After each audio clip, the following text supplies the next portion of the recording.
Iya, sakit.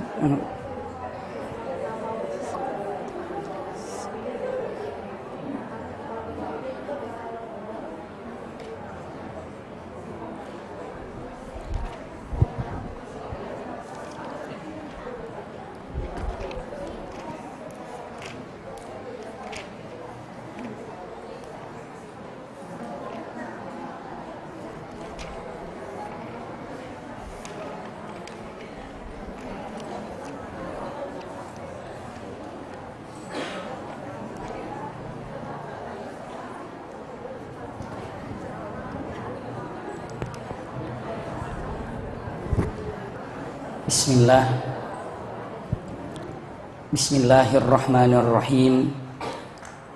Assalamualaikum warahmatullahi wabarakatuh. Innal hamdalillah nahmaduhu wa nasta'inuhu wa nastaghfiruhu wa na'udzu billahi min syururi anfusina wa min sayyiati a'malina. May yahdihillahu fala mudilla lahu wa may yudlilhu fala hadiyalah.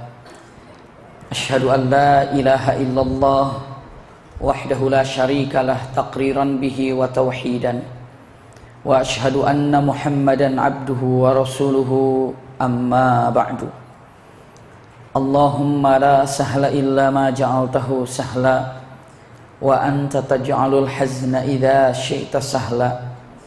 Allahumma inna nas'aluka hubbaka wa hubba man ahabbaka wa hubba amalin yuqarribuna ila hubbika birahmatika ya arhamar rahimin.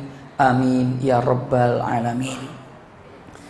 Alhamdulillahirabbil alamin. Mudah-mudahan pertemuan kita pada pagi hari ini seluruhnya disertai dengan rahmat dan berkah Allah Subhanahu wa taala. Silahkan kalau masih ada yang kosong sebelah sini, masih bisa, silakan.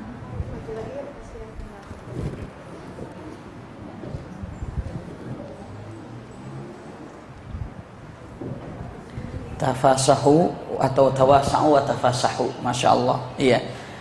Satu hal sedekah ketika ada yang masuk lalu kasih tempat kepada orang itu adalah sedekah yang luar biasa. Rasulullah Shallallahu Alaihi Wasallam kebiasaan kalau beliau sedang duduk lalu ada sahabatnya yang datang, beliau selalu matanya melihat kiri kanan mana yang masih kosong. Setelah itu para sahabat, bahkan beberapa kali Rasulullah khususnya kepada Ali bin Abi Thalib memanggilnya, Ali sebelah sini, Ali sebelah sini, seperti itu. Itu adalah perbuatan yang sangat baik sekali. Allah yabarik fiik. Silakan cari tempat yang baik. Yang bawa bantal gunakan bantalnya ya, biar nyenyak nanti. Iya, silakan. Allah yabarik fiik. Iya. Nggak apa-apa. Sini boleh, silakan. Iya. Nggak apa-apa. Tangga masih kosong atas. Silakan. Senang. Iya, masya Allah. Allah yabarik fiik. Silakan. Iya. Bismillahirrahmanirrahim. Kita akan melanjutkan bahasan kita yang mana ini adalah pertemuan yang sangat terindah. Sebaik-baik manusia berjumpa dengan Al-Khaliq, Allah Subhanahu wa taala. Masya Allah. Iya, perjumpaan yang sangat indah. Begitu Rasul sallallahu alaihi wasallam sampai yang namanya ke Sidratul Muntaha. Saya sudah sampaikan Sidratul Muntaha itu akhir dari semuanya. Jadi kalau mentoknya di atas paling atas mentoknya sudah langit ke-1, ke-2, ke-3, ke-4, ke-7 sampai Baitul Ma'mur sampai ke sana, terakhirnya itu adalah Sidratul Muntaha. Sidratul Muntaha ini adalah sebuah pohon yang pernah saya sampaikan ya pertemuan yang lalu, sangat besar sekali, daunnya ka'udhunil fiyalah, ya seperti telinga gajah. Sidr ini daunnya seperti telinga gajah, lebar begitu, bulat sampai besar, saking besarnya. Para alim ulama bahkan Rasulullah SAW mengatakan seandainya jatuh daun sidr ini ke bumi, maka bumi ini akan gelap karena tertutup dengan daun sidr. Masya Allah, sangat besar sekali. Rasulullah SAW sampai di mana? Di Sidratul Muntaha. Iya, tiba ke Sidratul Muntaha Rasulullah SAW, Masya Allah, yang mana saat itu tidak ditemani oleh malaikat Jibril. Kenapa? Karena Jibril hanya di situ saja, tidak sampai ke Sidratul Muntaha. Saking apa? Malunya, saking hormatnya, tidak sanggup untuk berjumpa. Coba bunda, kalau kita saking kagumnya, saking hormatnya pada seseorang, begitu orang itu melihat kita, mata kita masih sanggup melihat apa tidak? Merunduk. Saking apanya? Saking hormatnya. Ya, saking hormatnya. Kalau bahasa kerennya, saking ajrihnya. Ajrih itu bahasa saya. Iya. Biasa rooming, tanya sama yang bahasa Sunda. Iya. Ajrih itu kagum, hormat, itulah yang terjadi. Saking begitu dilihat langsung merunduk. Kenapa? Saking hormat dan kagum, cinta. Bayangkan saja malaikat Jibril tidak sanggup untuk naik ke Sidratul Muntaha saking hormatnya. Sampai punten, kalau seandainya ayahanda bunda atau bunda yang berbahagia, ketika kita saking takutnya, saking kagetnya, misalnya ada ibu di sini suruh ceramah, iya, di depannya adalah ustazah. Kira-kira begitu di depan gimana tangan kita? Gemeter. Saking apanya? Saking apa itu? Apa coba? Grogi. Nah, daripada gitu mending ceramah, mending enggak? Mending duduk. Iya. Malaikat Jibril ketika nanti jumpa dengan Allah, daripada gemeteran, nggak bisa. Saya nggak bisa jumpa, saya nggak bisa ke sana. Kemana ke sana itu? Ke Sidratul Muntaha. Sampai Jibril mengatakan, wallahi idza taqaddamtu lahtaraktu. Demi Allah, kalau seandainya aku maju selangkah lagi mengantarmu ya Rasulullah, aku akan terbakar. Makna terbakar ini adalah saking groginya, saking nggak bisa berbuat apa-apanya, grogi. Subhanallah. Saya masih ingat waktu itu di pesantren kami, ya pesantren Cintawana, kakek saya masih ada, imam di masjid itu. Begitu ada orang yang dipercaya, pintar ngajinya, bagus ngajinya, maka begitu adzan maghrib, lalu qomat, langsung didorong sama paman saya, kamu imam, biar jadi imam. Di belakangnya ulama semua, kiai semua, padahal cuma Al-Fatihah saja sama surat yang pendek, tapi dengan groginya dari mulai awal sampai terakhir, Bismillahirrahmanirrahim, gemeter. Subhanallah. Kenapa? Di belakangnya siapa? Ya, kalaulah boleh memilih jadi imam apa tidak? Tidak. Jibril daripada maju seperti itu baik tidak. Kenapa? Karena lah taraktu. Akhirnya Rasulullah SAW maju ke depan. Masya Allah. Akhirnya Rasulullah SAW maju ke depan. Terus sampailah ke Sidratul Muntaha. Tiba Sidratul Muntaha sallallahu alaihi wasallam.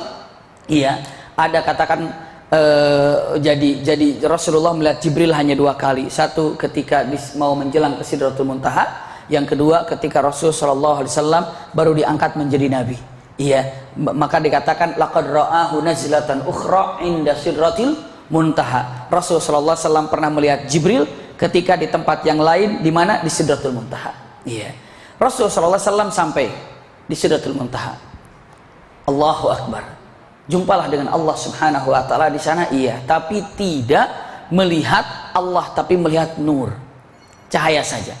Bayangkan bunda, malaikat ataupun Allah Subhanahu wa taala pernah berjumpa dengan Nabi Musa alaihissalam di bumi, iya, tapi Rasul sallallahu alaihi wasallam jumpa dengan Allah di mana? Sidratul Muntaha.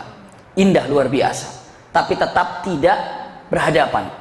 Saat Allah tiba dengan cahayanya yang indah, Rasul sallallahu alaihi wasallam sujud. Iya. Ketika sujud, beberapa ulama mengatakan sujudnya Rasul sallallahu alaihi wasallam sambil ketika Allah datang sujud dengan mengucapkan kata-kata yang sangat indah. Ada yang tahu yang diucapkannya? Yang diucapkannya adalah at-tahiyyatul mubarakatus shalawatut thayyibatu lillah. Subhanallah. At-tahiyyat, salam hormat, takzim, kagum, at-tahiyyatu. Subhanallah, ini at-tahiyyat. Kata-kata at-tahiyyat ini biasanya digunakan di mana? Ketika apa? Salat atau salat, ujung tasyahud. At-tahiyyat, subhanallah, tahiyyatu mubarakatu as-salawatu thayyibatu lillah.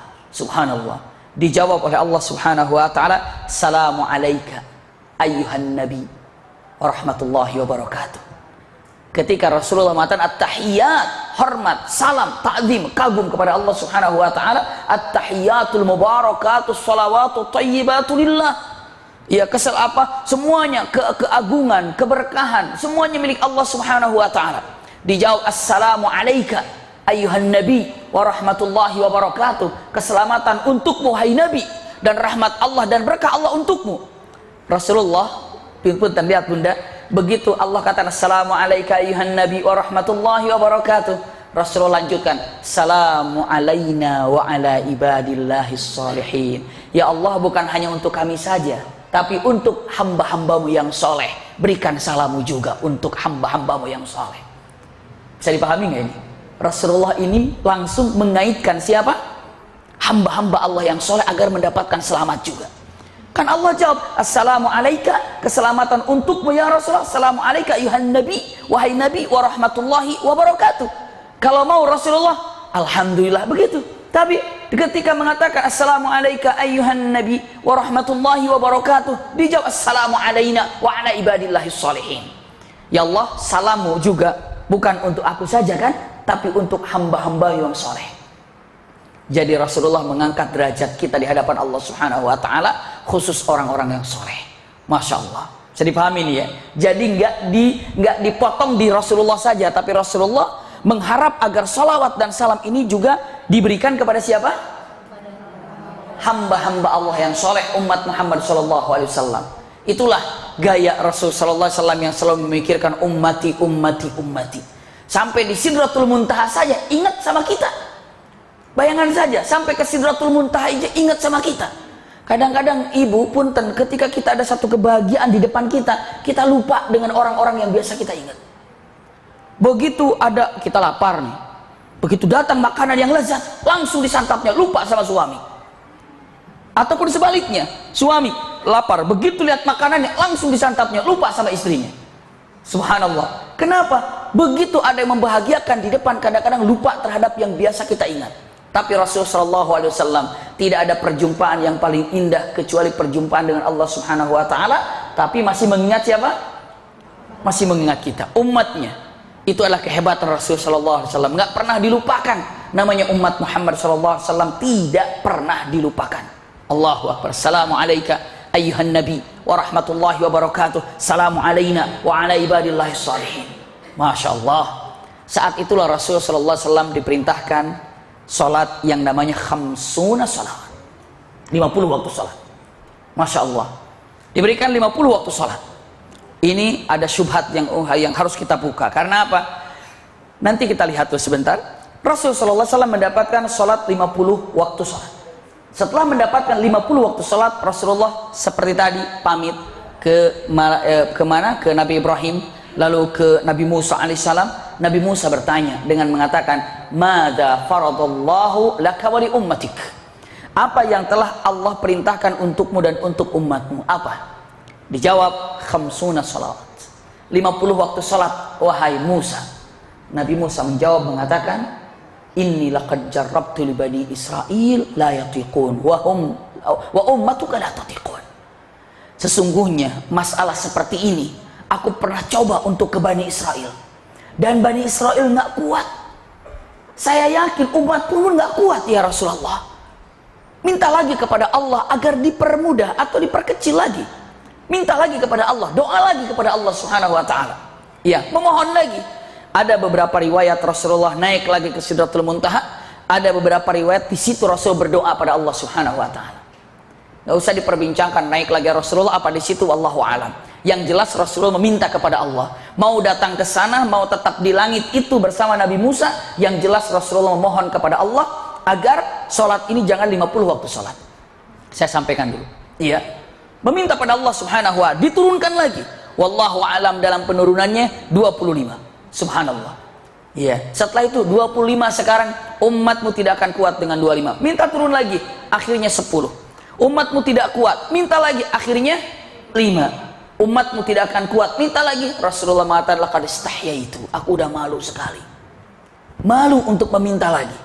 Maka disebutkanlah dengan mengatakan, punten, firman Allah Subhanahu wa taala, man jaa bil hasanati falahu asyru amsalihha. Siapa yang melakukan satu kebaikan, maka sama dengan perbandingan 10. 1 berbanding 10. Rasulullah mengatakan khamsa bil ada, khamsina bil jaza. 5 waktu sholat tapi pahalanya tetap 50. Bisa dipahami nggak? Coba 1 berbanding berapa? 10. Siapa yang melakukan kebaikan 1 sama dengan 10. Kalau 5 kali 10 berapa? 50. Sama kan? Jadi bisa jadi rakaatnya dan punten bisa jadi waktu sholatnya 5, tapi pahalanya tetap 50. Tidak menghilangkan pahala, tapi yang diringankan itu adalah ibadahnya. Itulah Rasulullah SAW saat meminta kepada Allah Subhanahu wa Ta'ala. Ada beberapa hikmah. Lihat Bunda, sudah disampaikan kisahnya. Kalau ada yang bilang dengan mengatakan Rasulullah ibadah tawar menawar, bukan tawar menawar. Bahasa yang gak enak itu dibilang tawar menawar. Memohon kepada Allah, meminta kepada Allah, bukan tawar menawar. Coba kalau saya tanya sama Bunda, punten, saya tanya kira-kira, ibu pernah nggak nyuruh Allah? Pernah nggak nyuruh Allah? Saya tanya, ibu pernah nggak nyuruh Allah? Pernah nggak? Sering kayaknya ya. Ada yang bilang, enggak ah, nggak sopan banget nyuruh Allah. Masa nyuruh? Tolong, Bunda pernah bicara gini, ya Allah tolong jaga anakku, pernah bilang gitu nggak? Kalau Allah bilang, emang aku satpamnya dia? Iya. Ya Allah tolong jaga rumahku, emang aku satpamnya rumahmu? Iya. Ya Allah punten, pernah nggak meminta kepada Allah? Itu nyuruh kan? Nah kalau dibilang nyuruh nggak enak. Aku mau nyuruh Allah nggak sopan. Bahasanya doa. Saya mau doa sama Allah. Makanya doa itu artinya definisi adalah permohonan dari bawahan ke atasan itu perintah. Tapi kalau doa, punten, saya ulangi lagi, dari atasan ke bawah itu perintah, dari bawah ke atas itu doa. Saya ulangi lagi, dari atas ke bawah perintah, dari bawah ke atas doa. Doa sama-sama, padahal sama-sama apa?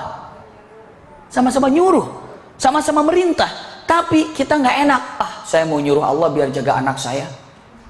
Bahasanya tega banget nyuruh. Bukan nyuruh, doa kali. Oh iya doa. Bisa dipahami ya?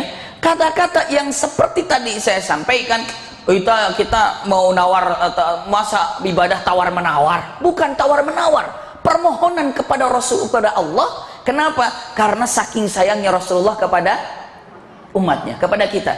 Maka meminta kepada Allah. Terus kenapa Allah kabulkan? Karena Allah membuktikan Allah Maha Penyayang dan Maha Pengasih. Allah itu Maha Pengasih dan Maha Penyayang. Maka oke, aku sayangi kamu, aku cintai kamu, aku kabulkan apa yang kau inginkan, apa yang kau inginkan. Aku mohon, ini adalah sholatku, diperkecil jumlahnya. Iya, tapi apa? Pahalanya tetap 50. Allah katakan, siap. Kenapa?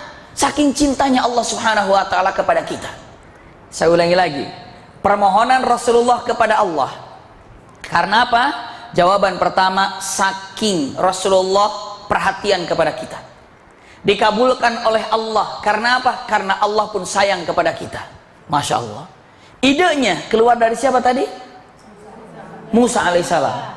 Memangnya kenapa? Bukti kalau Nabi Musa itu adalah sangat perhatian kepada kita. Subhanallah. Jangan dikira karena apa? Rasulullah SAW punten, begitu Nabi Musa dengan melihat bertanya kepada malaikat Jibril atas jawaban dari Allah Subhanahu wa Ta'ala dengan mengatakan bahwa Nabi Musa mengatakan waladun ja'a min ba'di, ya, au kama qal, seorang anak datang jauh setelah aku tapi pengikutnya lebih banyak daripada aku, kata Nabi Musa. Punten, kalau perkataan itu bisa dibayangkan kan, Nabi Musa ini nabi kan? Nabi Musa bilang gini, anak kecil atau anak yang datang jauh setelah aku tapi pengikutnya banyak sekali. Pertanyaan itu iri apa bukan? Perkataan ucapan iri apa bukan itu? Apa ucapan kagum? Apa ucapan apa? Kayaknya kagum ya. Kagum ya.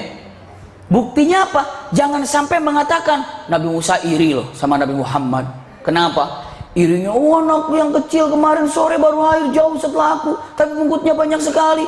Enak aja, gimana ceritanya kok bisa begini? Bukan iri, tapi boleh dikatakan kagumnya kepada Rasulullah SAW.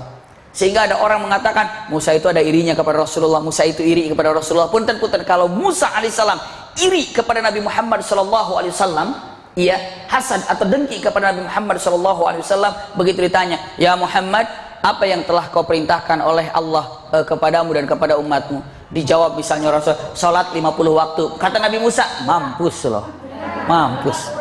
rasain. Tapi Nabi Musa tidak bilang gitu kan, umatmu nggak tahan, minta lagi. Coba kalau misalnya dengan mengatakan apa 50 waktu salat, dia bagus, udah, cukup dalam hatinya, hancurlah umatnya. Bayangkan kalau sholat ini 50 waktu sholat, bingung kita. Baru sedikit-sedikit, baru berjalan aja ke Cinewek macet, baru 2 jam. Allahu Akbar, subhanallah. Baru parkir, Allahu Akbar. Baru 50 waktu sholat. Kita bingung, ini sholat yang ketika 9 apa ke 40 ya, subhanallah. Jangankan begitu kita ini, bunda yang berbahagia, tolong renungkan kita ini, subhanallah 4 rakaat ini masih bingung, ini ketiga apa kedua ini, subhanallah. Kadang-kadang udah sholat duhur apa belum ya, astagfirullah. Ini coba bayangkan, ini rahman rahimnya Allah subhanahu wa ta'ala. Nggak usah khawatir kenapa jadi 5 waktu sholat. Ini adalah hikmah yang ada. Iya, saya lanjutkan punten agar tahu, simpan baik-baik. Rasul sallallahu alaihi wasallam akhirnya memberikan sholat ini demikian adanya. Saya akan sampaikan beberapa hal penting buat bunda, mumpung masih ingat.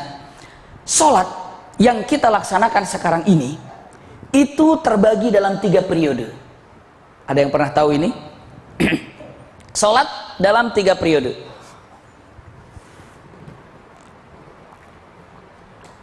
Atau maksud saya 3 tahapan. Boleh dibilang 3 periode atau 3 tahapan, silahkan. Pertama, sholat sebelum Isra Mi'raj. Yang kedua, sholat setelah Isra dan Mi'raj. Yang ketiga adalah sholat setelah hijrah. Ulangi lagi, ya. Pertama, sholat sebelum Isra Mi'raj. Yang kedua, sholat setelah Isra Mi'raj. Dan yang ketiga, sholat setelah hijrah. Nanti hijrahnya akan dibahas, iya. Namun sekarang ini kita ingatkan, berarti nanti hanya tinggal untuk mengingatkan sedikit. Bunda, sholat sebelum Isra Mi'raj waktunya bebas, rakaatnya bebas, bacaannya bebas, gerakannya bebas, serba bebas itu. Mau sehari sekali silahkan, sehari 2 kali silahkan, waktunya bebas, Yang kedua apalagi, bacaannya bebas, terserah baca apa saja, bacaannya bebas. Iya. Yang ketiga, nah rakaatnya pun kita tidak tahu, maka dibilang rakaatnya bebas. Rakaatnya bebas, bahkan cenderung gerakannya pun bebas. Gerakannya bebas. Gerakan sholatnya bebas. Bebas gerakan sholatnya. Iya. Terserah mau sambil duduk, mau sambil bagaimana, pokoknya bebas gerakannya. Ulangi lagi. Pertama apa tadi? Waktunya bebas. Yang kedua, bacaan bebas. Ketiga, rakaatnya bebas, gerakannya pun bebas. Bisa dipahami ya? Subhanallah. Dan menghadap ke Masjidil Aqsa. Tambah, menghadap ke Masjidil Aqsa. Ini dia. Sebelum Isra Mi'raj. Tapi, ada tapinya nih. Yang paling penting saat itu buat Nabi Muhammad adalah Qiyamul Lail. Kalau Qiyamul Lail sudah diperintahkan. Sebelum 5 waktu sholat diperintahkan, Qiyamul Lail sudah ada. Karena apa? Ya ayyuhal muddatsir qum fa'anzir wa rabbaka fakabbir. Punten. Ya ayyuhal muzammil qumil laila illa qalila nisfahu aw inqus minhu qalila. Jadi kalau perintah sholat tahajud itu sebelum sholat 5 waktu. Jadi Rasulullah sudah tahajud sebelum waktu sholat 5 waktu. Bisa dipahami ya? Saya lanjutkan dulu nih.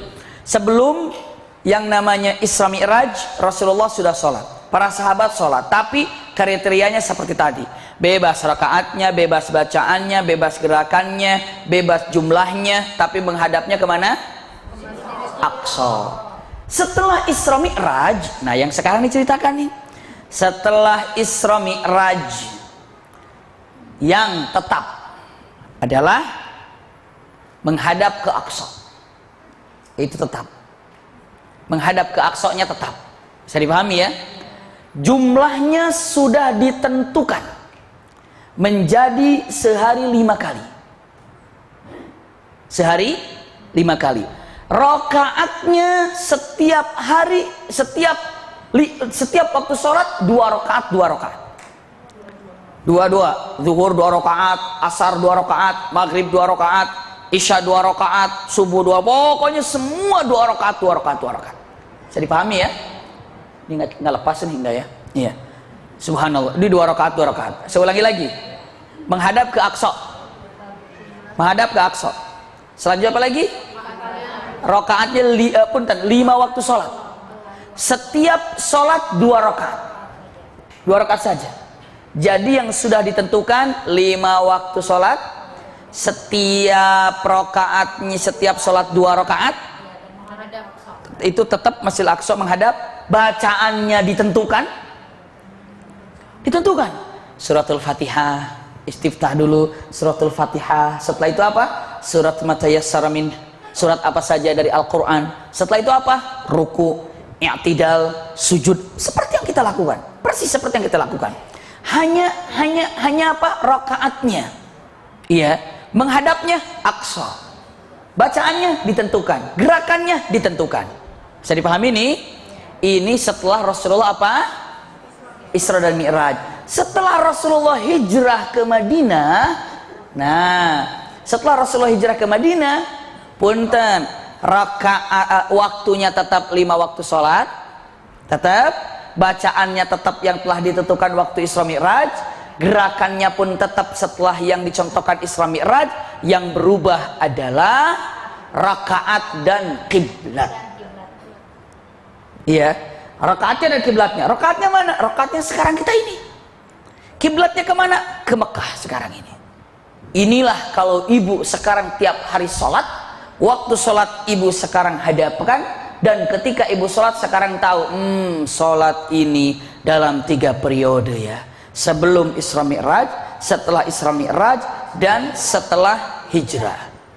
Sekarang ini sholat yang kita laksanakan sholat setelah hijrah. Yang mana sholat setelah hijrah ini adalah kiblat ke Masjidil Haram, ya, bacaan telah ditentukan, apalagi rakaatnya telah ditentukan yang sekarang ini. Subhanallah, gerakannya pun telah ditentukan. Ini adalah sholat apa? Sholat setelah hijrah. Pegang baik-baik oleh bunda. Oh, ini adalah sholat setelah hijrah. Saya lanjutkan. Rasulullah SAW mampir dulu tadi untuk tahu masalah sholat. Nanti begitu kita bahas di dalam hijrah, akan ketemu lagi itu. Mudah-mudahan jangan lupa. Insya Allah tidak lupa semuanya. Iya. Ingatkan kepada Allah, ya Allah, apa yang didapatkan semoga tetap nempel di dalam pikiran untuk dilaksanakan. Rasulullah SAW selesai dari Sidratul Muntaha, ketemu dengan Nabi Musa, permohonan agar diturunkan sholat, sampailah kepada titik yang telah ditentukan 5 waktu sholat. Bisa dipahami ya? Masya Allah, kalau mau ini bunda simpan baik-baik. Kalau mau bunda, kalau mau Allah berikan waktu sholat itu di bumi saja. Tapi dengan keagungan Allah Subhanahu Wa Taala yang diberikan kepada Rasulullah, sholat ini diberikannya di mana? Sidratul Muntaha. Masya Allah, demi keagungannya. Kenapa? Saking pentingnya sholat. Sampai Rasulullah SAW dengan mengatakan perbedaan khatul ahmar, perbedaan antara orang mukmin dan kafir itu sholat. Perbedaan antara orang mukmin dan kafir itu adalah sholat. Iya. Siap. Panjang banget nih. Oh iya. Wah, ini pakai ketik sengaja banget. Tahu kalau saya nggak bisa baca tulisan yang aneh-aneh. Iya. Subhanallah. Saya lanjutkan. Subhanallah, ya. Dengan menyebutkan kata-katanya perbedaan antara aku atau perbedaan antara orang mukmin dan orang kafir sholat. Bunda, oh kalau yang tidak sholat ya kafir. Orang yang boleh meninggalkan sholat itu hanya 2, orang kafir dan orang mati. Selesai. Kalau orang mati ya nggak bisa sholat. Orang kafir bisa sholat. Ini Umar bin Khattab ketika sholat Umar bin Khattab kan ditusuk ya, mati. Begitu tusuk mati, Umar bin Khattab dengan matan, siapa yang membunuh saya? Abu Lu'lu'ah. Dia jawab mengatakan, alhamdulillah, yang membunuh saya adalah laki-laki yang tidak sholat. Maknanya adalah laki-laki yang kafir. Orang kafir itu identiknya tidak sholat. Iya, ini harus dipegang baik-baik. Jadi yang pertama kali dihisab pun adalah masalah sholat. Saya pernah menyampaikan, tidak ada tegasnya Rasulullah ketika memerintahkan kepada anak-anak kecuali masalah urusan sholat. Ibu bayangkan, ada 2 poin yang ingin saya sampaikan. Kebahagiaan bagi bunda gimana perasaan bunda kalau anak ini sholat 5 waktu nggak disuruh? Gimana perasaan ibu? Bahagia. Tiba-tiba anak udah pakai sarung segala macam, kemana nak? Sholat zuhur dulu mah. Masya Allah. Mau kemana? Kok pagi, jam 5 udah mandi? Persiapan maghrib mah. Masya Allah. Setelah itu seperempat jam mau maghrib sudah siap dengan baju segala macam bacinya. Mah, berangkat ke mana? Masjid. Allahu Akbar. Itu ada nggak ya gitu ya? Anak siapa itu ya? Anak kita, amin ya rabbal alamin. Semuanya mudah-mudahan anak kita kebahagiaan bunda. Dan sekarang saya tanya lagi, gimana perasaan bunda kalau ibu pas bangun jam 3 malam karena mau ke toilet, didapatinya anak kita sedang sujud? Allahu Akbar. Subhanallah. Allahu Akbar. Allahu Akbar. Anak kita ibu bangun jam 3, anak lagi begini. Bismillahirrahmanirrahim. Waduh, kira-kira apa yang ibu rasakan? Tetesan air mata keluar. Langsung, ya Rob, anak jam 3 bangun sholat tahajud, Masya Allah. Ibu dengarkan ini anak ngapain? Ternyata habis sholat tahajud anak gini sambil meneteskan air matanya. Allahumma gfirli wali walidayya warhamhuma kama rabbayani shaghira. Masya Allah bunda, surga dunia sudah didapatkan anak seperti ini. Masya Allah. Anak kita udah begitu? Sebentar lagi. Sebentar lagi. Subhanallah. Ini begitu ibu bangun jam 2, anak lagi begini nonton sepak bola. Subhanallah. Nak belum tidur, lagi asik mas sepak bola mah. Begitu subuhnya, nak subuh nak, capek mah habis nonton bola. Astagfirullah. Hati-hati, hati-hati. Naudzubillah. Bahagia kalau bunda punya anak ketika waktu sholat dalam keadaan seperti itu. Masya Allah. Iya. Bahagia lagi ketika anak waktunya bukan waktu sholat, tapi anak itu sudah tahajud, duha. Masya Allah. Itu adalah sorga sebelum sorga. Masya Allah. Nikmat. Kenapa? Ini yang harus kita pahamkan kepada anak-anak. Sholat, sholat, sholat. Sampai Rasulullah SAW mengatakan, perintahkan anakmu sholat di usia 7 tahun. Apabila 10 tahun juga belum sholat, pukul saja. Kenapa? Ini adalah demi keselamatan untuknya. Kenapa? Karena bunda, gimana anak kita akan baik kepada Allah dan baik kepada kita kalau sholat saja tidak dilaksanakan. Sholat, sholat, subhanallah. Ini dia, penting masalah sholat. Saya lanjutkan, Rasulullah SAW kembali lagi. Jadi kebahagiaan bagi kita kalau anak sholat tanpa apa? Suruh. Bahagia lagi kalau anak itu bisa tahajud tanpa disuruh oleh kita. Aduh, luar biasa. Luar biasa kalau dapati anak pas malam-malam lagi tahajud. Masya Allah. Pasti besoknya dengan mengatakan, nah kamu mau berangkat, mau belajar dimanapun, bapak mama siap untuk membiayainya. Kenapa? Sudah tenang melihat kamu udah tahajud. Nah, silahkan. Masya Allah. Aduh, luar biasa. Nikmat, nikmat. Susah nggak anak begitu? Susah. Kenapa susah? Kitanya juga susah. Nanya aja anak begitu, kitanya susah. Gimana? Gimana anaknya? Iya. Contoh dulu dong dari kita, contoh mulainya, nggak apa-apa, contoh ya. Minimal anak tuh nak malam minggu nih kita belajar tahajud yuk, kan libur besok ya, nggak sekolah. Tahajud ya, atau bapak bangunin, mama bangunin jadi mulai jam 4 ya.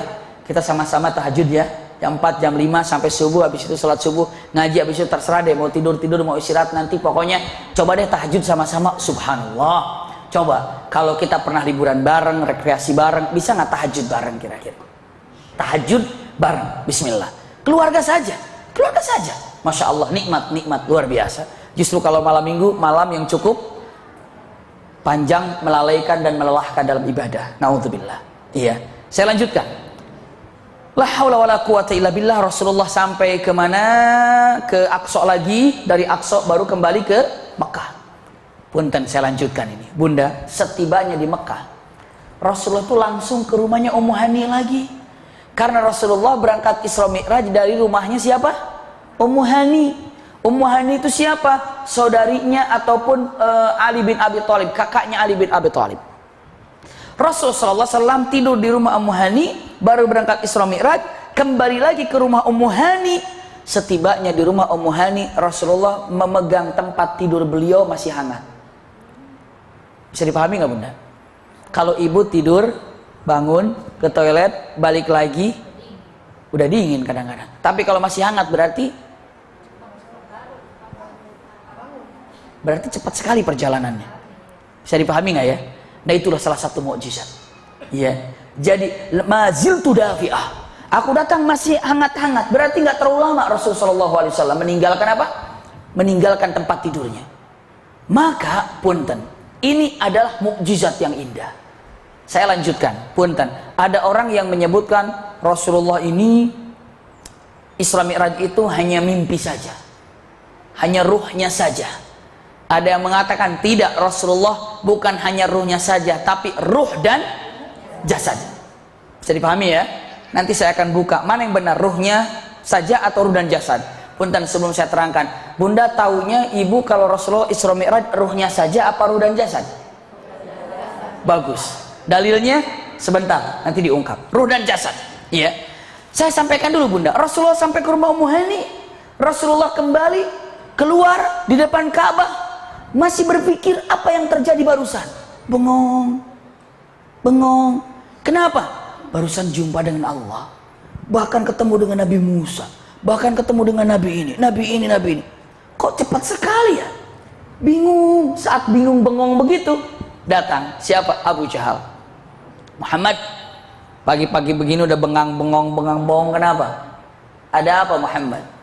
Rasulullah menjawab, aku semalam itu Isra dan Mi'raj.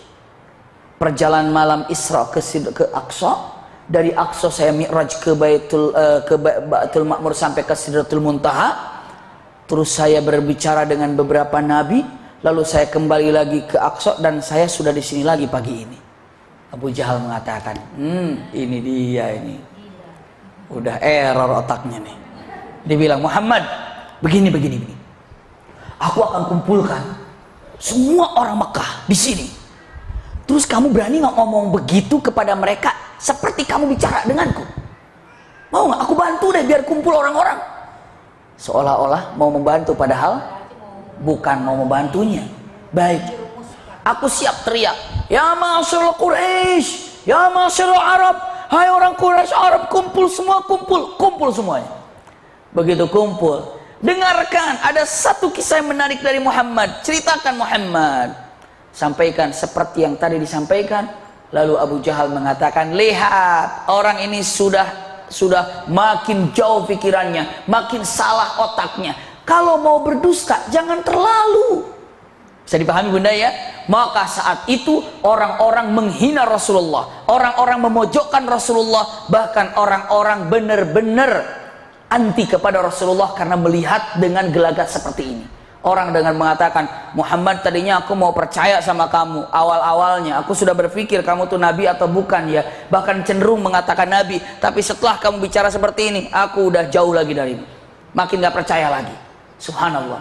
Saat itulah Rasulullah SAW dipojokkan, dihina oleh orang-orang kafir Quraisy, termasuk Abu Jahal, menertawakan tentang pembicaraannya. Dan Abu Jahal memanggil seseorang dengan mengatakan, bilangin tuh sama temannya Muhammad, Abu Bakar, bilangin kalau dia itu mengatakan begini dan begini, bilang ke sana. Datang, Abu Bakar lagi di rumah.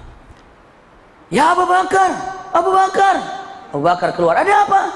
Abu Bakar, kamu tahu berita hari ini? Nggak tahu, ada apa? Temanmu itu Muhammad. Apa katanya? Dia bilang pagi ini datang ke tadi malam dia ke Sidratul Muntaha, sebelumnya kemana? Ke Aqsa. Setelah itu subuh-subuh sudah ada bersama kita lagi. Lalu Rasulullah Muhammad sekarang ada di Ka'bah. Lalu Abu Bakar mengatakan kata-katanya, apa benar yang diucapkan oleh kamu itu Muhammad mengatakan demikian?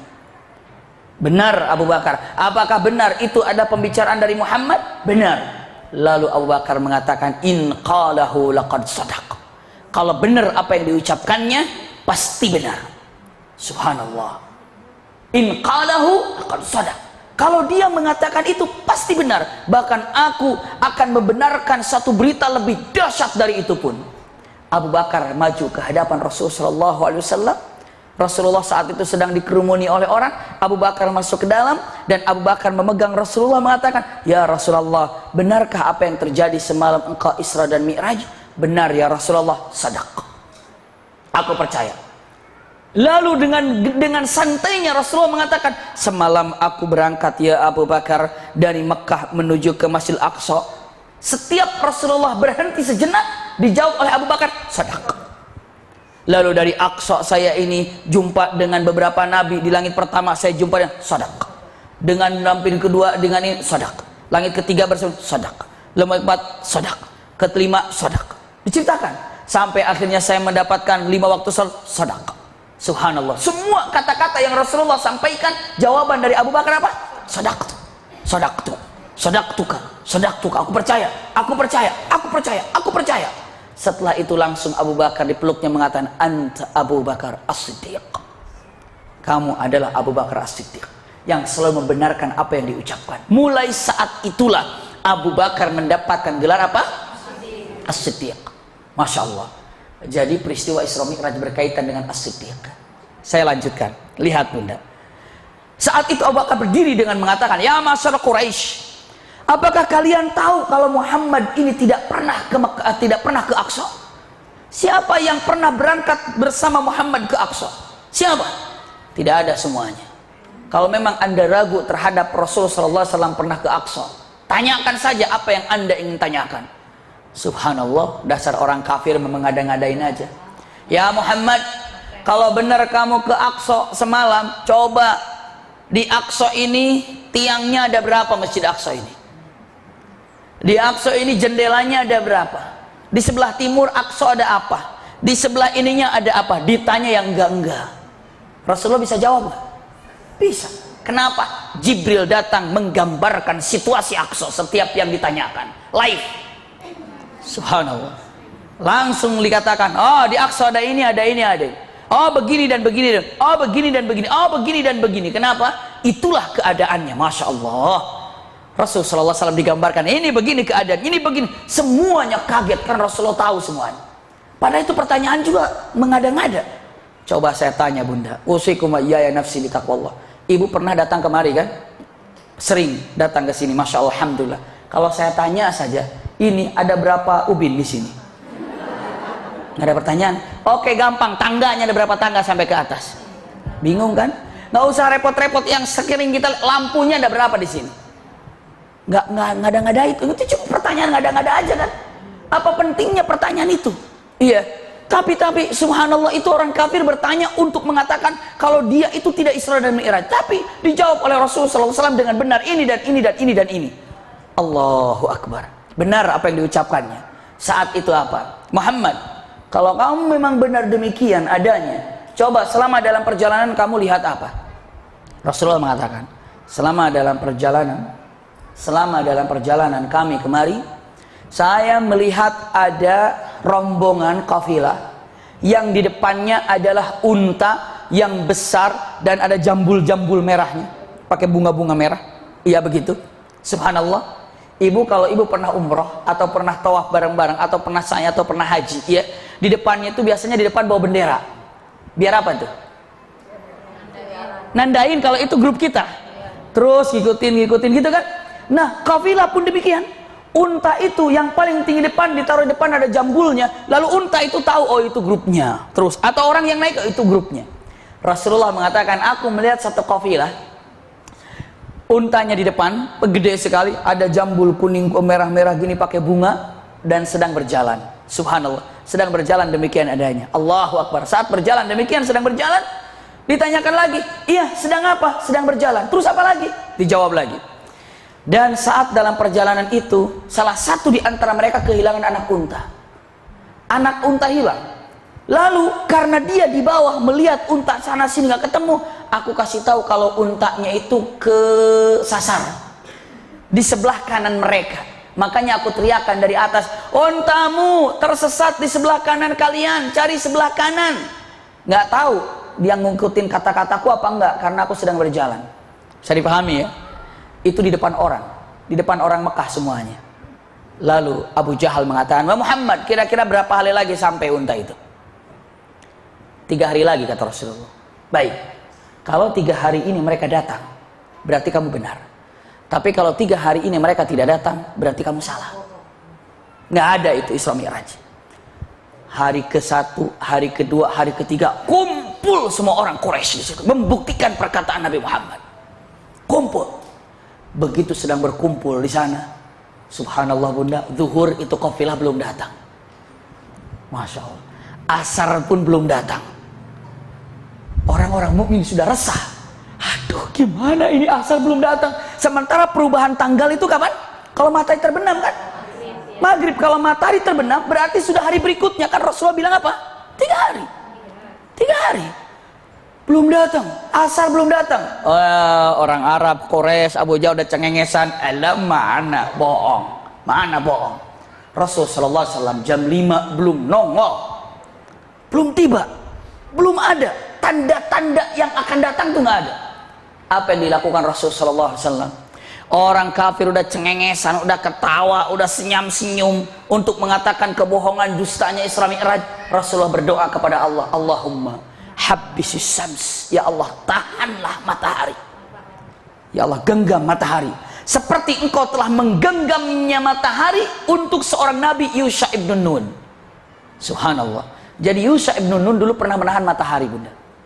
Kenapa pernah menahan matahari? Kalau di hari Sabtu orang Yahudi itu nggak boleh perang, ya kan? Di hari Sabtu Yahudi nggak boleh perang, nggak boleh perang. Sabtu itu nggak boleh perang. Minggu perang lagi. Ini di Jumat, ini sudah perang dari mulai Senin, Selasa, Rabu, Kamis, Jumat. Jumat itu sedang berperang di sore hari.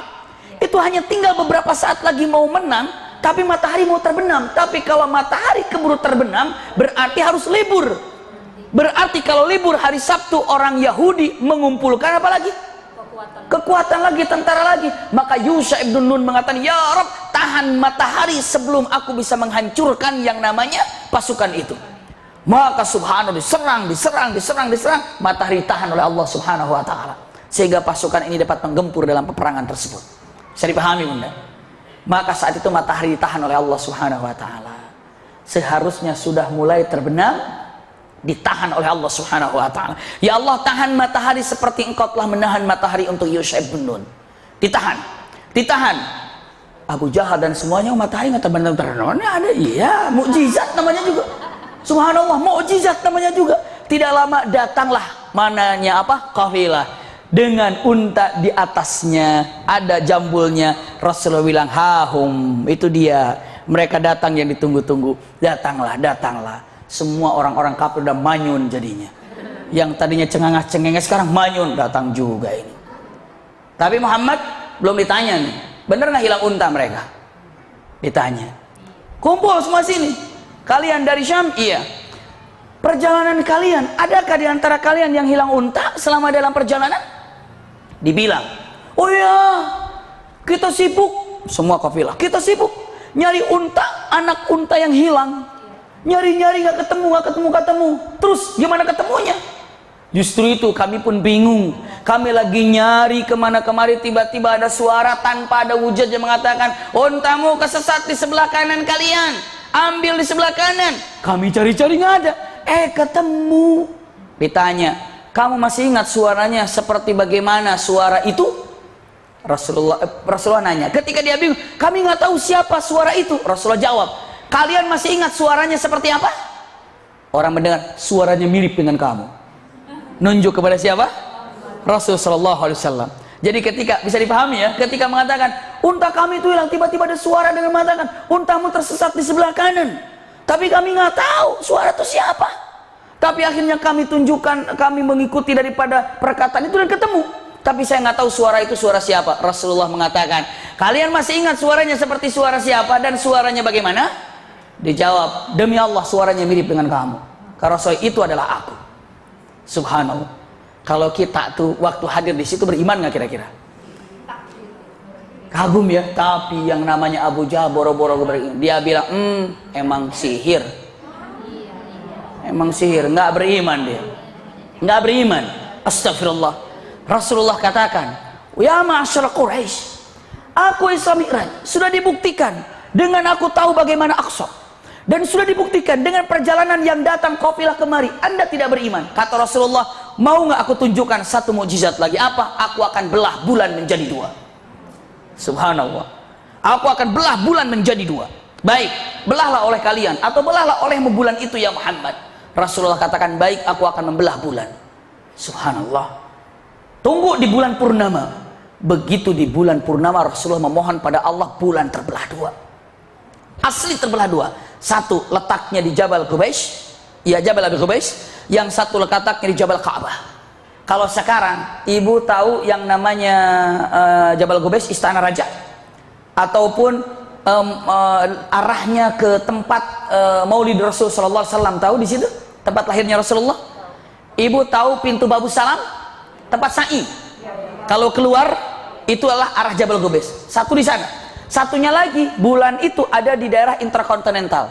Arahnya Jabal Ka'bah itu daerah sana. Arahnya saja untuk mengetahui. Kalau sekarang ada pasnya lagi kalau pasnya lagi ada Hotel Anjum namanya. Iya, ada Hotel Anjum namanya di sana. Itu lebih pasnya lagi. Jadi setengah di sini, setengah di sini. Rasulullah teriak-teriak pada malam bulan purnama, "Ya ma'asyar Quraisy, ya ma'asyar Arab, lihat itu sudah saya belah 2 bulan ini." Tapi punten, orang-orang Quraisy saat itu di rumahnya cuma ngintip doang. Iya bener ya. Bagi 2, duduk lagi. Begitu pagi-pagi Rasulullah bilang, "Kalian tahu semalam sudah terbelah bulan ini?" Orang mereka bilang, "Aku nggak tahu, ketiduran semalam." Padahal dia malas untuk keluar. Na'udzubillah. Bisa dipahami bunda? Ini keadaannya. Sebelum saya lanjutkan, saya katakan Rasulullah SAW Isra Mi'raj dengan ruhnya dan jasad. Sekarang bukti pertama, punten. Bukti pertama. Kalau saya katakan Rasulullah Isra Mi'raj adalah ruh dan jasad, bukti pertama apa? Bukti pertama saya katakan dulu dari ayat Quran. Subhanalladzi asra bi'abdihi, hamba Allah. Langsung bi'abdihi, tidak mengatakan subhanalladzi asra biruhi abdihi, dengan ruh hambanya. Tapi Allah katakan bi'abdihi, dengan hambanya, berarti ruh dan jasad menunjukkan di sana. Bisa dipahami bunda? Allah bisa saja mengatakan Maha Suci Allah yang telah memperjalankan ruh hambanya, tapi Allah tidak mengatakan dengan ruh hambanya, tapi Allah katakan bi'abdihi, maknanya adalah dengan hambanya. Bisa dipahami ini? Satu itu. Kedua, saya sampaikan punten, kenapa kita yakin Rasulullah Isra Mi'raj ruh dan jasad? Jawabannya tadi. Jawabannya apa? Yang kedua buktinya adalah, saya tanya, orang kafir banyak nggak yang nggak percaya dengan Isra Mi'raj ini? Banyak nggak yang tidak percaya dengan Isra Mi'raj ini? Banyak kan? Kenapa? Karena Rasulullah bilang bukan mimpi. Kalau mimpi mah ketemu. Kalau semalam saya mimpi ke Aqsa terus ke Sidratul Muntaha, wah mimpi, percaya aja.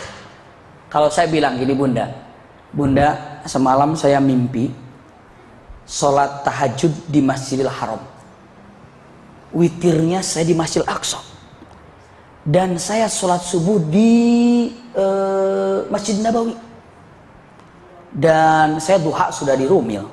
Saya mimpi gitu bunda. Percaya nggak bunda? Mimpi namanya juga. Terserah bimaki mau mimpi apa juga nggak apa-apa. Tapi kalau saya bilang, bunda semalam saya bukan mimpi loh, saya tuh sholat tahajud di Masjidil Haram, saya witir di Aqsa, terus saya alhamdulillah sholat subuh itu saya tadi di Masjid Nabawi. Nah duha ini saya sudah di Rumi lagi, saya bukan mimpi loh. Ibu bilang nggak usah didengar, ini error, pasti begitu ya. Kalau bilang baru tahu nih, rugi ngaji ini sama error begini, subhanallah. Nah kenapa? Karena saya bilang bukan mimpi. Tapi kalau saya bilang mimpi, bunda percaya kira-kira? Rasulullah SAW, kenapa ada orang yang tidak percaya dalam peristiwa Isra Mi'raj? Jawabannya karena Rasulullah bilang bukan mimpi. Ingat ini. Sekarang ini punten saya sampaikan, siapapun yang mengatakan kalau Rasulullah SAW Isra Mi'raj hanya mimpi dan ruhnya saja, hati-hati, sudah kejebak dengan pemikiran-pemikiran yang keliru yang disebut dengan liberal. Hati-hati. Seolah ingin dengan otak. Oh enggak dong, kenapa? Yang namanya kecepatan, kalau lebih kecepatan daripada kecepatan cahaya, itu bukan fisika lagi, jadi metafisika, jadi hancur lebur. Meteor itu besar, karena secepatnya lebih cepat daripada cahaya, maka akan terkikis dan hancur lebur. Masa Nabi Muhammad lebih cepat daripada cahaya, wujudnya tetap utuh? Kan dibilangnya juga mukjizat, onyon. Iya. Mukjizat mah tuh nggak usah mikir-mikir kemana-mana. Ya. Iya, kan masa-masa kan nama juga mukjizat.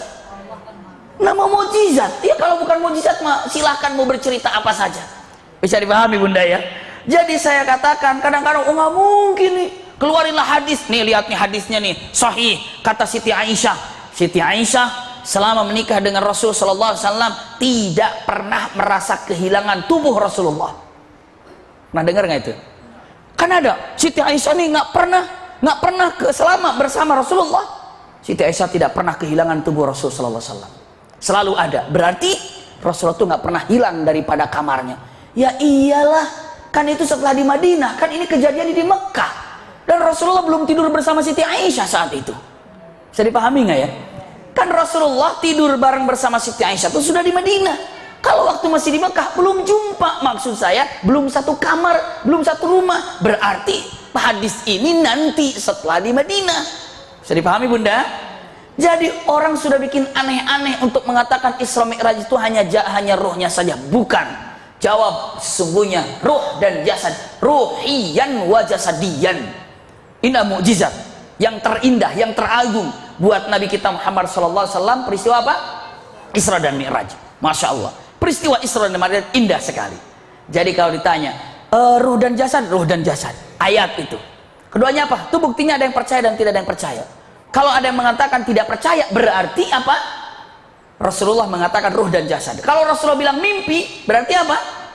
Terserah, percaya semuanya. Mimpi mah terserah. Iya, tapi Rasulullah mengatakan bukan mimpi, ruh dan jasad. Makanya ada percaya dan tidak percaya.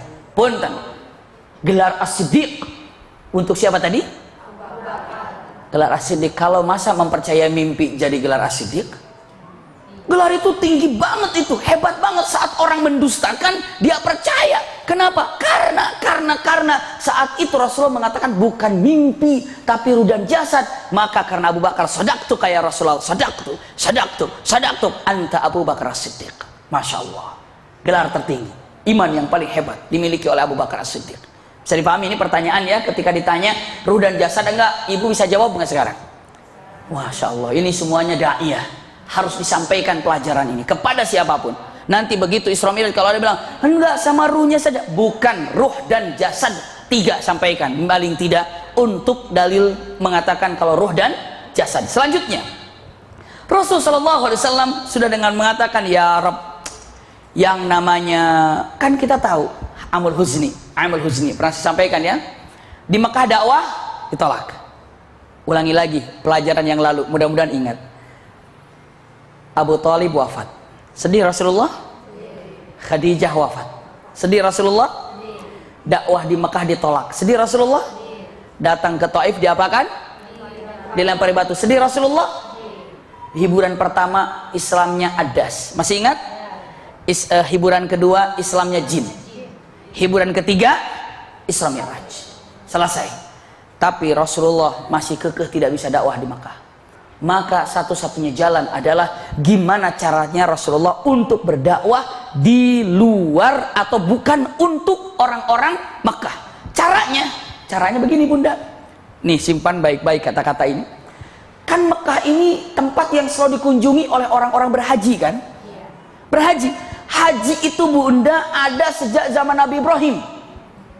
Dari zaman Nabi Ibrahim ke bawah tidak ada nabi yang tidak berhaji. Semua haji. Karena dipanggil oleh Nabi Ibrahim, labbaik Allahumma labbaik, labbaik la syarika lak labbaik, dan selanjutnya. Maka semua berhaji. Nabi Ibrahim alaihissalam pun berhaji. Semua nabi berhaji. Maka Rasulullah SAW nunggu di perbatasan. Nunggu dari perbatasan kalau ada haji yang mau masuk ke kota Mekah, biar dikasih tausiah dulu. Bisa dipahami nggak nih? Rasulullah berdiri di perbatasan.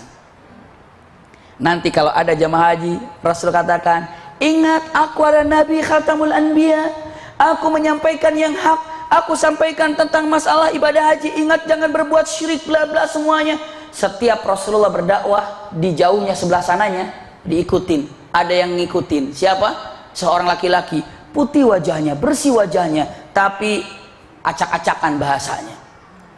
Rasulullah di sini tausiah nyampaikan, nanti orang itu berjalan sampai di situ, kan masih jalan, di situ diomongin lagi.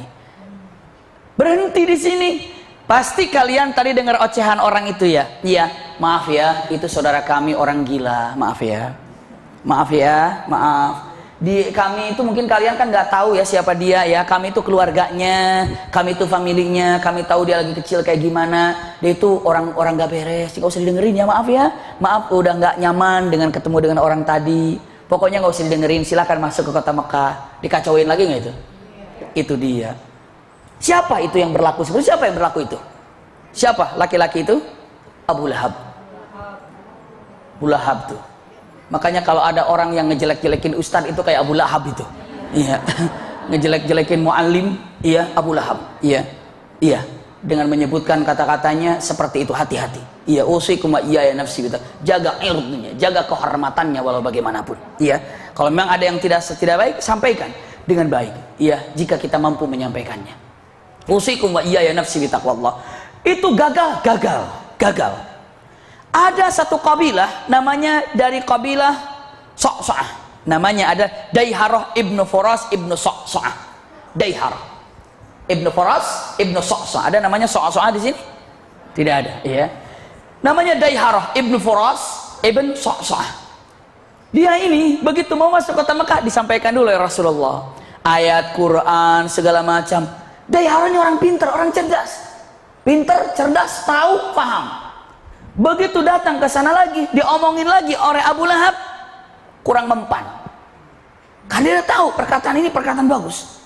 Maka di Mekah dia ngumpul sama kawan-kawannya atau sama anggotanya atau sama apa namanya masyarakatnya. Kalian tahu siapa aku?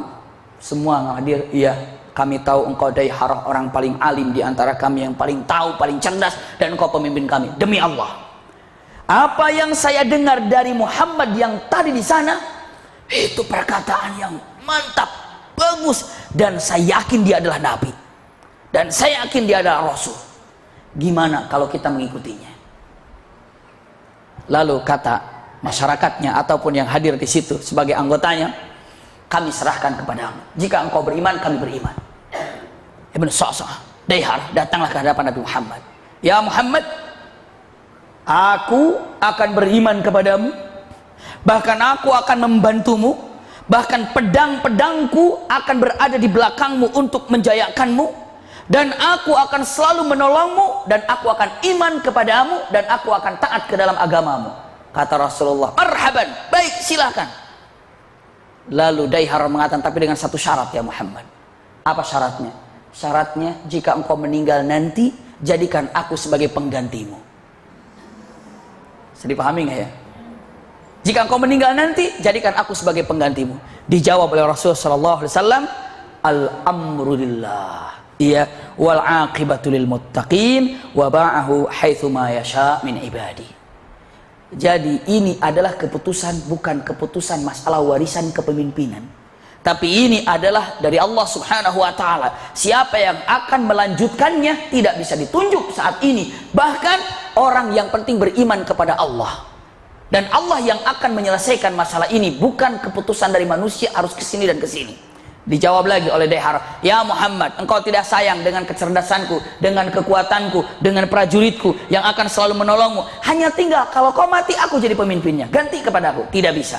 Maka saat itu Daihar tidak jadi beriman, karena tahu dia mau jadi iman karena ngejar apa?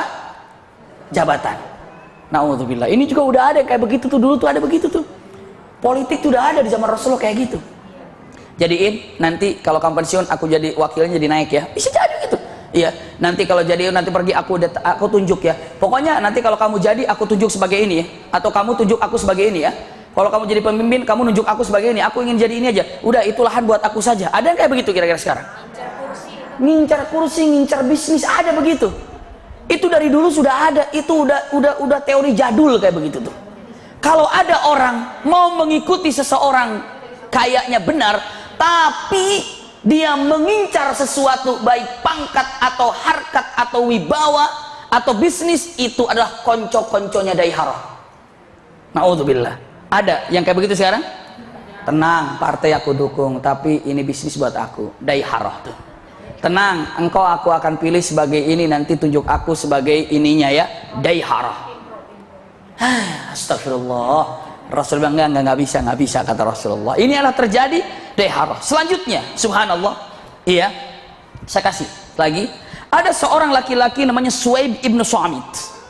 Suwaib ibnu Samit, siapa ini? Dia adalah hakim min hukama'il Arab, orang yang sangat cerdas, paham, faqih. Datang ke kota Mekah. Rasul bilang dengan mengatakan, ya Suwaib, kamu mau dengar nggak perkataan yang bagus dan baik sekali, kalau mendengarnya pasti hati anda bergetar. Kata Suwaib, orang cerdas, orang pintar, hakim min hukama'il Arab. Dia bilang, nggak mau dengar perkataanmu ya Muhammad. Emangnya kenapa kamu mau dengar perkataanku? Karena aku punya kata-kata yang jauh lebih baik daripada perkataanmu ya Muhammad. Kata Rasulullah, kalau orang debat jangan aku yang lebih baik, nggak begitu. Ya sudah, kalau gitu dengar, coba apa yang menurut kamu baik. Dengar Muhammad, apakah kamu punya perkataan yang lebih baik daripada ini? Dijawab oleh Suwaib. Suwaib mengatakan mujalladat, kata-kata yang dulu terukir tapi sudah tidak mirip ataupun hanya maknanya saja, tapi hanya artinya saja, susunannya itu sudah agak bebas, sudah tercampur dengan kata-kata Suwaib sendiri atau kakeknya turun temurun gitu ya. Itu berbicara tentang kisah Luqman dalam Al-Quran. Luqman, ya. Jadi kalau ibu bapak melihat atau bunda melihat Luqman itu ada dua wasiat. Satu wasiat masalah akhlak, yang kedua masalah tauhid. Nah, yang sampai kepada Suwaib ini adalah masalah akhlak. Ya, wala tamshi fil ardi marahan, seperti itu, ya. Maka saat dia mengatakan cerita tentang Luqman, subhanallah, Rasulullah mendengarkannya. Setelah Suwaib mengatakan, itu yang aku punya. Apakah kamu punya kata-kata yang lebih bagus daripada apa yang aku bilang? Coba ceritain. Rasulullah langsung membaca suratul Luqman. Subhanallah, subhanallah. Dengan mengatakan walaqad ataina Luqmanal hikmata an yashkur lillah. Subhanallah. Wa may yashkur fa innama yashkuru li nafsihi wa man kafara fa innallaha ghaniyyun hamid. Wa idh qala Luqman li ibnihi wa huwa ya'idhuhu ya bunayya la tusyrik billah innasyirka la dzulmun adzim. Dibaca. Itu langsung kaget Suwaib, dan Suwaib mengatakan, demi Allah, kata kamu itu tuh bagus. Tapi walaupun aku baru pertama kali mendengarkan kata-kata yang bagus ini, izinkan aku berpikir dulu, ini adalah perkataan siapa. Lama berpikir, dan akhirnya sebelum Rasulullah hijrah, Suwaib sudah Islam dengan kata-kata suratul Luqman ini. Masya Allah, ini Suwaib. Jadi sekarang kita lihat Rasulullah SAW sekarang di Madinah, masih di Mekah, tapi dakwahnya tidak kepada orang apa? Orang Mekah, tapi lebih dakwah menunggu siapa? Pendatang. Bisa dipahami ya? Itulah dakwah Rasulullah SAW, menunggu dari pendatang, sampaikan, menunggu dari pendatang, disampaikan, menunggu dari pendatang, disampaikan. Punten, sampai akhirnya satu keajaiban yang luar biasa indah, pembukaan hijrah pun terjadi.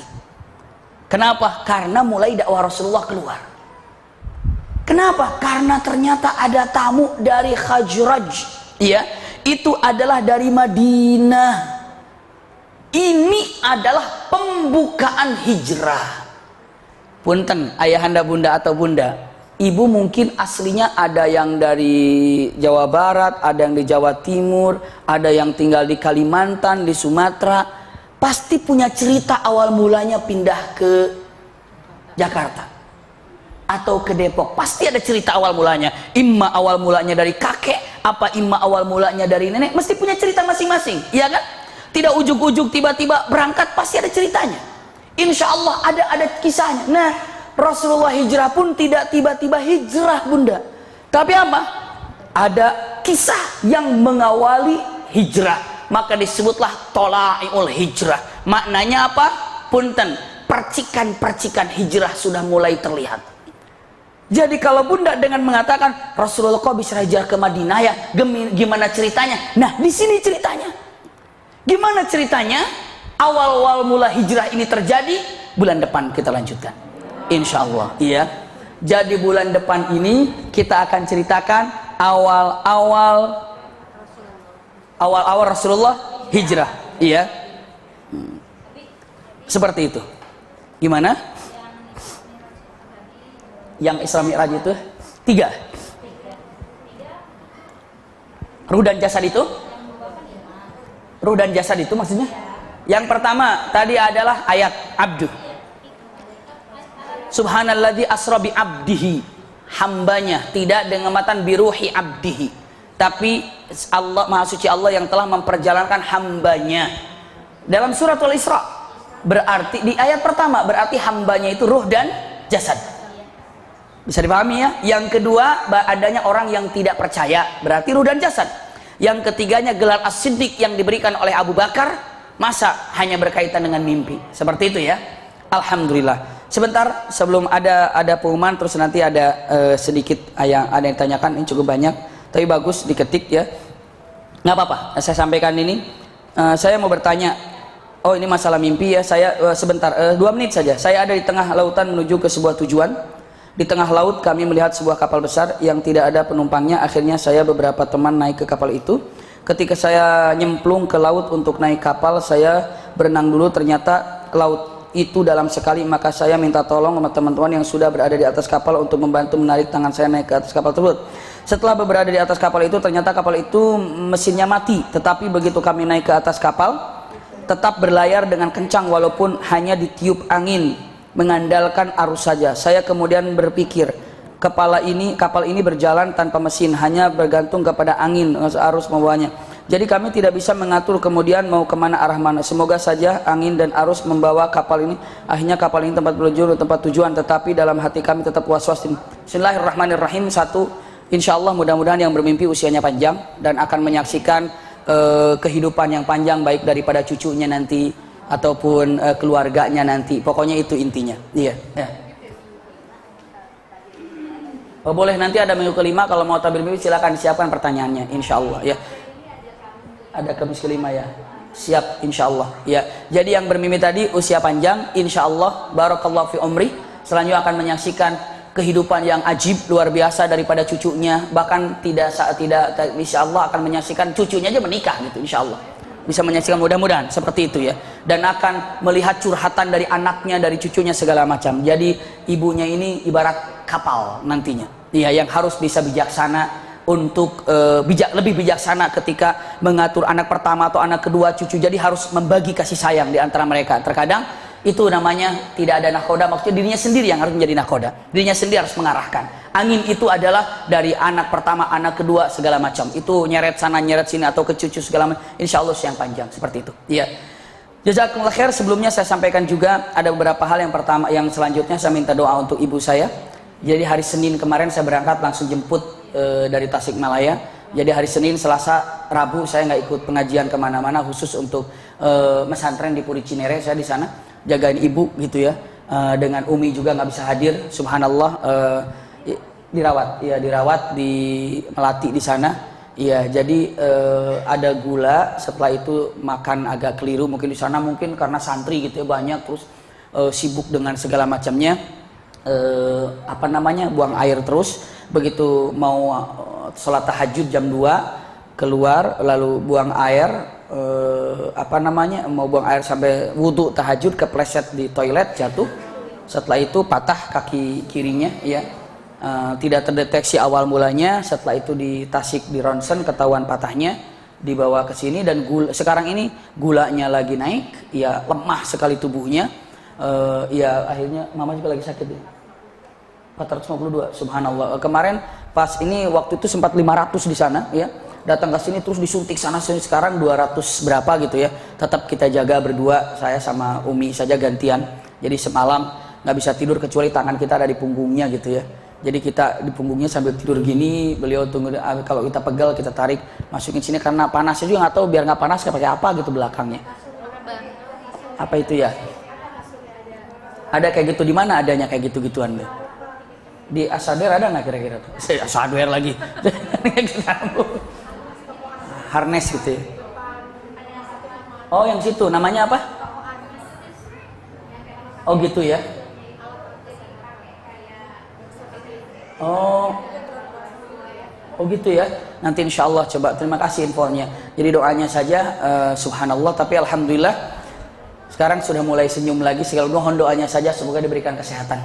Iya, juga untuk orang tua kita semoga diberikan kesehatan. Selanjutnya, insya Allah saya sampaikan nanti mungkin Mbak Vera akan lebih jelas lagi menyampaikannya. Namun insya Allah begini Bunda, saya hanya kemarin saya sudah ke sana lagi, ke pesantren lagi sambil jemput. Jadi kalau untuk masalah yang namanya khitanan, yang mau datang ke sana silahkan dimusyawarahkan, kami siap. Hanya beberapa hal, misalnya gini nih, hanya untuk mukaddimahnya saya sampaikan. Kalau di sana ada hotel namanya Dewi Asri, tapi kalau bisa saya anjurkan 100% bersama keluarga atau suaminya, ya. Jadi di sana ada Dewi Asri. Kalau mau Dewi Asri ada harganya berapa, silahkan. Tapi kalau misalnya enggak, saya mau kayak mondok aja cuma sehari doang kok, nggak apa-apa gitu ya. Jadi kami punya asrama baru jadi untuk abnai, untuk asrama laki-laki, tapi belum dipakai karena nanti bulan Mei baru dipakai ya. Asrama banati untuk perempuan belum dibangun. Insya Allah sebentar lagi kita bangun, tapi yang untuk laki-laki sudah selesai. Iya. Jadi nanti kalau yang mau hadir ke sana, insya Allah untuk perempuannya di asrama itu toilet sudah ada, laki-lakinya ada di kelas tapi toiletnya juga sudah mumpuni. Iya. Tapi gimana caranya? Misalnya enggak, saya mau mondok aja sama santren di sana. Caranya apa? Karena kita memang baru ya. Jadi misalnya ibu dengan matan sudahlah. Saya nggak tahu berapa dikalkulasikan kemarin. Ibu daripada bawa kasur di sini, bantal di sini, selimut di sini, iya, iya. Jadi ibu nanti kita belikan di sana, langsung ibu beli, nanti ibu pakai pertama kali. Setelah itu ibu pulang sudah diwakafkan di sana. Jadi wakaf kasur, bantal dan selimut, masya Allah. Iya. Jadi wakaf kasur, bantal dan selimut. Kasurnya tebal segini tapi bisa dilipat. Iya. Jadi kita buat santri nantinya, buat santri. Jadi wakafnya akan disanakan seperti nanti. Dimusyawarahkan dengan Bu Vera seperti apa, ada yang mau berangkat ke sananya. Yang jelas itu akan ada tahajud bersama dan qiyamul lail bersama dan muhasabah bersama di sana. Makanya saya mengharap ini adalah kelanjutan daripada Pak Sutri. Dan bebas kalau mau bawa pancingan, silahkan. Anak-anak mau dibawa, ada ngubek balong. Jadi ada balong kecil gitu tempat dan oleh ngambil apa-apa di sana. Nanti insya Allah sudah disiapkan bagi anak-anak. Ini singkatnya nanti Bu Vera. Oh iya, sama khitanan masal, silakan. Ya, Assalamualaikum warahmatullahi wabarakatuh. Seperti yang tadi Abi udah infokan, kita insya Allah tanggal 14 dan 15 Mei itu hari Kamis libur dan hari Jumatnya itu sepertinya kalau memang ada yang berminat untuk bapak-bapaknya bisa ambil cuti. Kita akan mengadakan sunatan massal. Sunatan massal Rumil kita tahun ini akan diadakan di pesantren Abi di Tasikmalaya, yang mana seperti biasa kita nanti akan menginformasikan ataupun misalnya ibu ada yang misalnya tertarik ataupun ingin menyalurkan sedikit sedekahnya langsung pada saat setelah kajian juga silakan.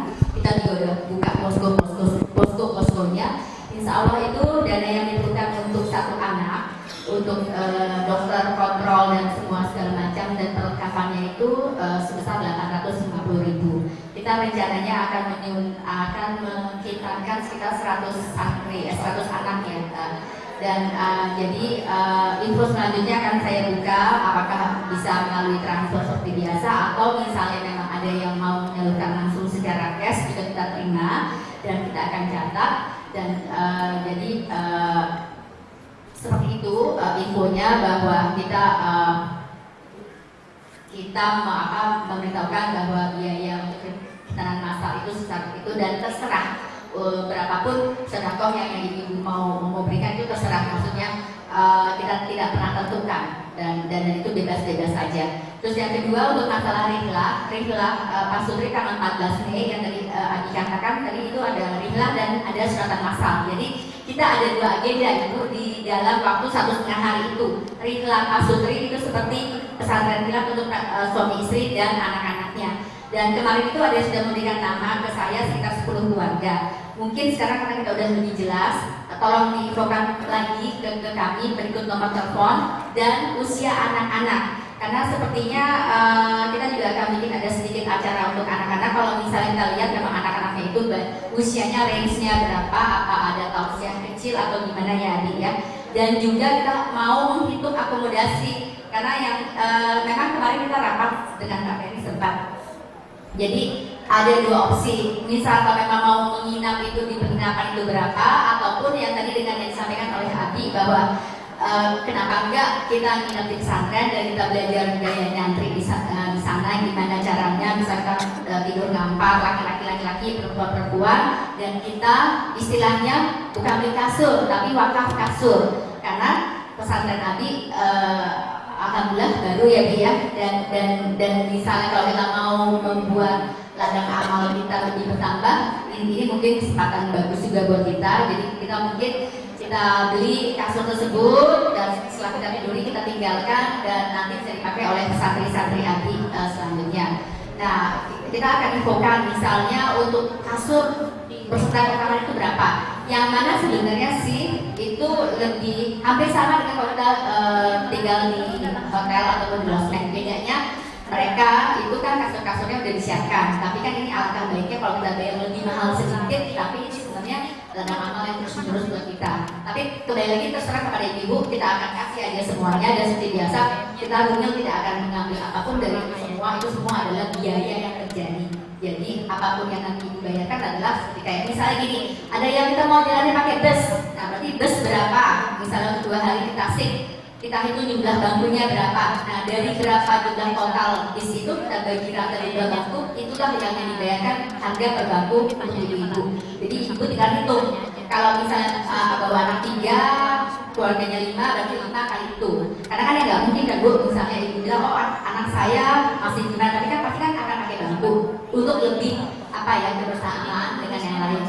Dan juga boleh ibu pikir-pikir apakah lebih murah dengan bawa mobil sendiri, silakan. Tapi kita perlu banget informasi apakah ibu mau pergi dengan kita pakai bis atau apakah ibu akan pakai kendaraan masing-masing, karena itu untuk koordinasi misalnya makannya atau snacknya atau semua segala macam. Tapi ini semua perjalanannya lebih bersifat bebas, kita nggak pernah mau ngatur-ngatur terlalu banget. Bahkan sebenarnya kalau emang ibu bilang enggak lah udah pokoknya sampai ketemu di pesantren Abi itu bagus benar, jadi kita juga nggak yang perlu urus-urusin ibu.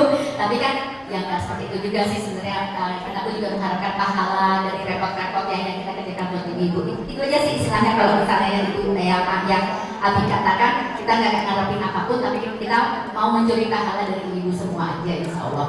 Nah untuk rihlah dan untuk suratan masal, rihlah ini karena kita juga belum tahu berapa harganya dan animo ibu-ibu ini mau pakai bis atau mau jalan sendiri, kita belum bisa kasih tahu.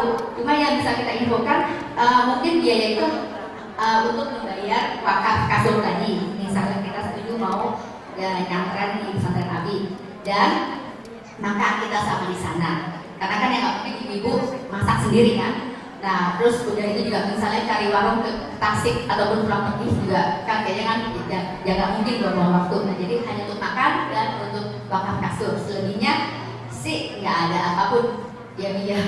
Selebihnya kita kerjakan.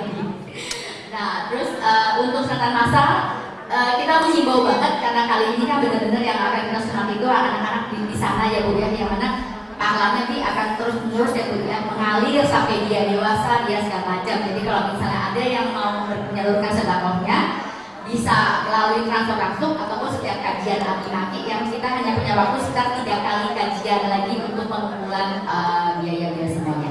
Itu aja sih yang saya mau sampaikan. Ada yang mau tambah? Jazakumullah khair. Ini saja, terima kasih Mbak Vera untuk pengumumannya, insya Allah mudah berkah. Kalau yang 850.000 tadi itu anak itu akan dapatkan 1 setel baju, iya. Lalu kalau di Sunda itu nggak afdol kalau nggak punya bakak ayam. Jadi setiap orang yang kita tuh bawa bakak ayam, terus bolunya, terus ongkos anak itu 50.000 datang karena dari kampung-kampung, terus dikasih 100.000 satu hari itu kasih 100.000. Iya dia satu, angpaunya 100.000 di sana. Iya. Jadi saat itu udah cukup banget sih itu di sana karena mereka itu udah senang banget di sana, sudah cukup ya. 100.000 di sana. Selanjutnya apalagi nanti diarak dulu, karena kalau orang Sunda itu kan harus naik apa dulu, nanti apa naik odong-odong muter gitu di sana. Itu boleh. Nanti naik odong-odong. Jadi 850.000 itu semuanya. Iya. Mungkin jatuhnya ya untuk dokter ya sekitar 400 sampai apa namanya? Iya untuk itu semua. Jadi untuk ongkos segala macam segala. Bahkan nanti ada bolunya juga begitu mereka. Kan kalau di Sunda itu ada bolu yang kue-kue gitu kayak orang pengantin, kue pengantin. Nah itu pun dibikin per orang mendapat bolu seperti itu. Itu rencananya yang biasa seperti itu. Jadi mudah-mudahan berkah semuanya dan semoga jadi amal soleh buat kita semuanya. Semoga yang apa yang disampaikan juga ada manfaatnya. Saya bisa sampaikan jazakumullah khair. Alam muslimah itu lakum ini al-hukm wal jumu'ah. Wassalamualaikum warahmatullahi wabarakatuh. Waalaikumsalam. Subhanallahumma wa bihamdika asyhadu an la ilaha illa anta astaghfiruka wa atubu ilaik. Ibu-ibu tas